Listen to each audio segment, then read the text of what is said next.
قال النبی صلی اللہ تعالی علیہ وآلہ وسلم من احب الحسن والحسین فقد احبنی ومن ابغضہما فقد ابغضنی صدق رسول اللہ صلی اللہ تعالی علیہ وآلہ وسلم۔ نبی کریم صلی اللہ تعالی علیہ وسلم اپنے نواسوں سے بہت زیادہ محبت فرماتے تھے، خصوصاً آپ کی محبت آپ کے دونوں شہزادوں سیدنا حسن رضی اللہ تعالیٰ عنہ اور سیدنا امام حسین رضی اللہ تعالیٰ عنہ کے ساتھ جو تھی وہ اپنی مثال آپ ہیں۔ نبی کریم صلی اللہ تعالیٰ علیہ وسلم کے دونوں شہزادے آپ کے مشابہ ہیں۔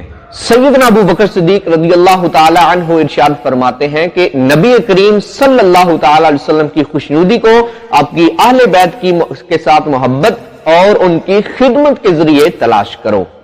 سیدنا انس رضی اللہ تعالی عنہ آپ ارشاد فرماتے ہیں کہ سیدنا حسن رضی اللہ تعالی عنہ سے زیادہ حضور صلی اللہ تعالی علیہ وسلم سے مشابہ کوئی بھی نہیں ہے۔ نبی کریم صلی اللہ تعالی علیہ وسلم کی محبت آپ کے شہزادوں کی محبت کی وجہ سے حاصل ہوتی ہے اور یہی آخرت میں کامیابی کا ذریعہ بھی ہے۔ پیارے آقا صلی اللہ تعالی علیہ وسلم نے ارشاد فرمایا من احب الحسن والحسین فقد احبنی ومن ابغضہما فقد ابغضنی، کہ جس نے حسن رضی اللہ تعالیٰ عنہ اور حسین رضی اللہ تعالیٰ عنہ سے محبت کی اس نے مجھ سے محبت کی، اور جس نے ان دونوں سے دشمنی کی اس نے مجھ سے دشمنی کی۔ اللہ اکبر۔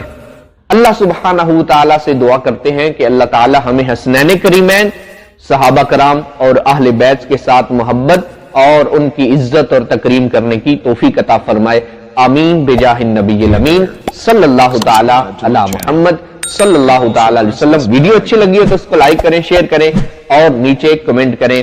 چینل پر اگر آپ نئے ہیں تو اس کو سبسکرائب کر لیں